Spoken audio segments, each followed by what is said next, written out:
All right, let's talk about unique keys, or section 456 in the textbook. One thing just to note off the start here is, before I even tell you what it is the syntax and the way that this is done varies by database.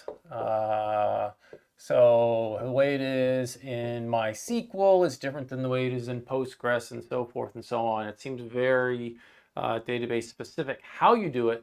The concept, though, carries over across all of them. So what are we talking about here? The idea is that you're going to have a column of your table that on each insert gets a unique value. And you actually saw me introduce this earlier in the lab with the book ratings database. I kind of snuck it in there. Oh yeah, hey, and look, these IDs get auto incremented. So yeah, it's usually that we have integers. I actually don't know of any other way, but it might be some other way. But we have integers as our type for that column. That I like this terminology. I think it probably comes from MySQL, but auto increment, as in we keep track of a counter, and every time you do an insert, we increment this counter. All right. And basically, I'm just going to take an aside here and say, if you do supply a value for one of these columns, you will override the auto increment functionality, okay? So if you're like, I want the ID to be 5, you'll get the ID to be 5, and you will not get the auto increment functionality. So to use it correctly, you have to not specify the ID, the column that you're auto incrementing when you do the insert. All right, I might as well just go ahead and say this. Do not specify column on insert to get auto incremented value. So again, it's the next larger value. If you put in 1, if 1 was the first one that was in, then the next one you insert will be 2, and so forth. But you don't specify the column, and then it will get auto incremented, and you'll get that next value for that. If you specify the column,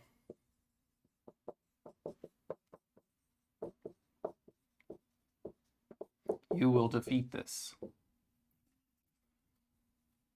And only in special circumstances is that what you really want.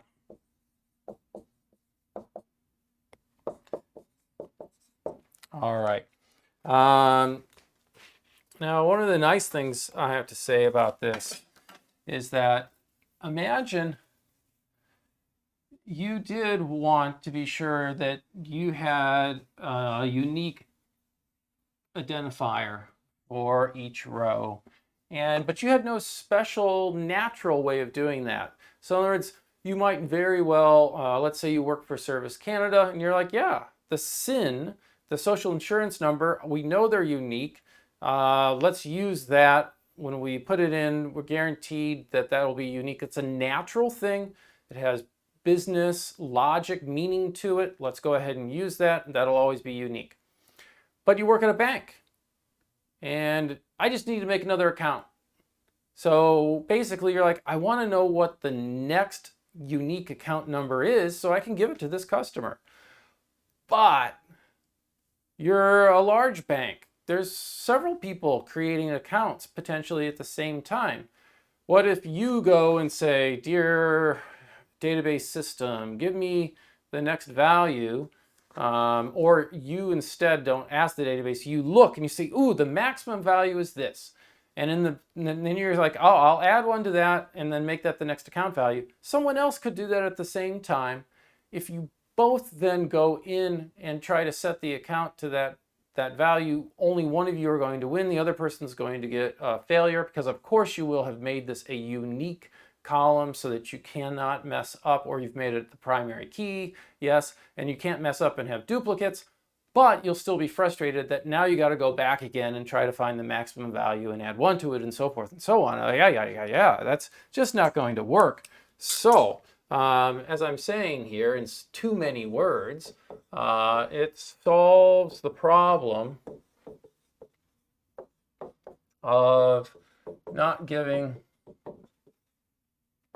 two users or accounts, whatever we want to be talking about, the same ID. Now again, you would have it as a primary key, so you wouldn't mess up the integrity of your database, but it might be a lot of work to try to get the next valid ID. When you use these unique keys, these auto increment functionality, the database handles it all for you, and you are guaranteed to get a unique ID put into that table for you. And it doesn't matter with all this concurrent action and everything, the database will handle it for you. It's a very smooth thing. I'm going to mention ahead that in Rails, this is heavily used. Okay. Basically, it's used on almost all the key tables that we have, the tables that we think about things or entities in the tables, and the default column name for this is ID. All right, so you'll see all these tables and they'll have a column ID. It will be an auto incremented column. Every row that gets in there will get a unique ID. And that's really the default of what Rails does and expects, which leads us really to this question of, well, should I use this? So let's say you had a choice. You worked and you had a chance to use something like a social insurance number or some combination, a set of columns which have natural logic and business value to them. Use them as the primary key, okay?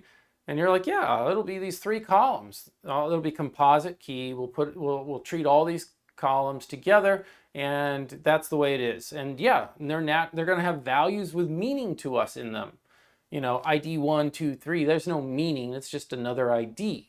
So yeah, should you use natural keys or should you use these things are called, when we do them, they're called surrogate keys.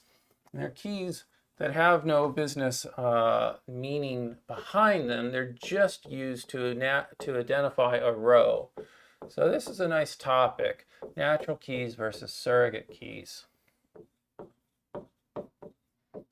So the surrogate keys, again, are things like these auto-incremented IDs.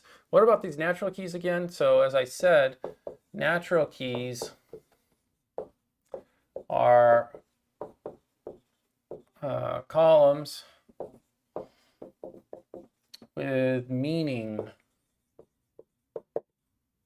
as keys. So for example, in the database systems concepts textbook, the university database in its department table, so these are for the departments of the university, it has a dep underscore name, a department name column as its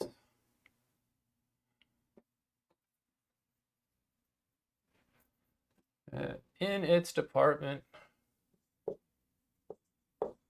table has its department name, put in column here to be clear, as its primary key.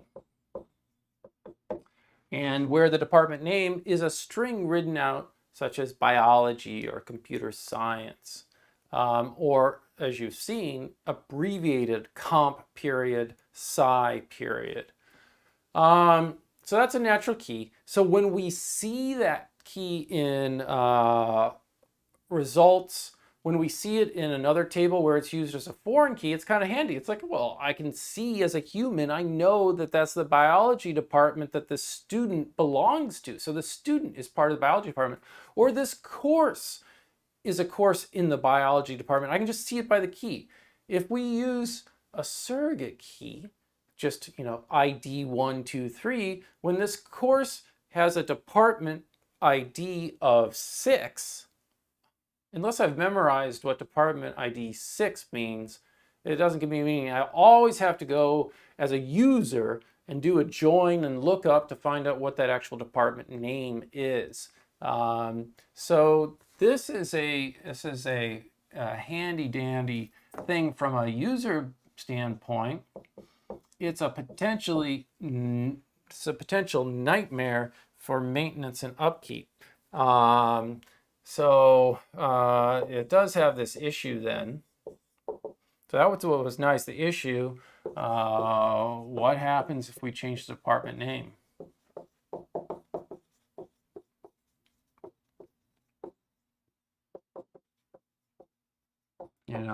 We decide we don't want to have an abbreviation in there for computer science, or we're the management sciences department and we decide to change our name to be management engineering. So all suddenly then, in the university database, you would need to update. I have them written down here, but I'm just going to tell you 1, 2, 3 other tables, 3 other tables too. You have to find them all. Find all those locations where that name has changed and change them all. And you probably want to wrap that all in one big transaction, because if anyone else accesses the database while you're doing that, things will go crazy. Likewise, you have to do them carefully to maintain the referential integrity, because you have them set up as foreign key constraints. What a nightmare. I don't want to do that. I would definitely think that for a department, it would be much better to use a surrogate key. Always have to look up how to spell it. Surrogate key for department. All right, in my opinion. And again, what is a surrogate key? Just to be clear, surrogate key has no business meaning. That means it's totally agnostic as to what it is. It can stay the same forever for the life of the thing. So that department gets number 6. We don't care what you ever call it. Change its department name, change any other things, add some other columns, whatever you want to do, that ID stays the same. Oh, that's actually really, really handy to not have that business meaning in it.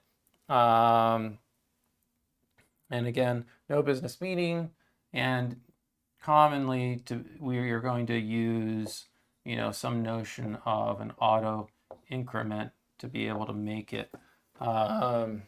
What's the big advantage?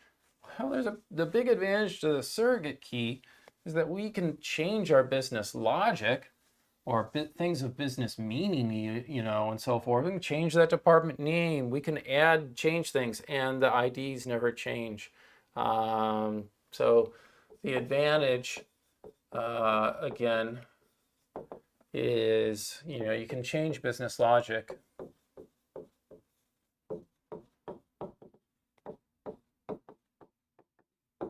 And key never changes.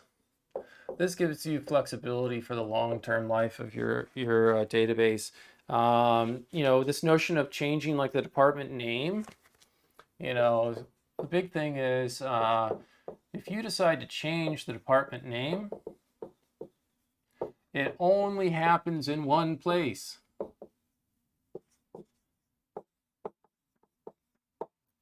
This is what we call great.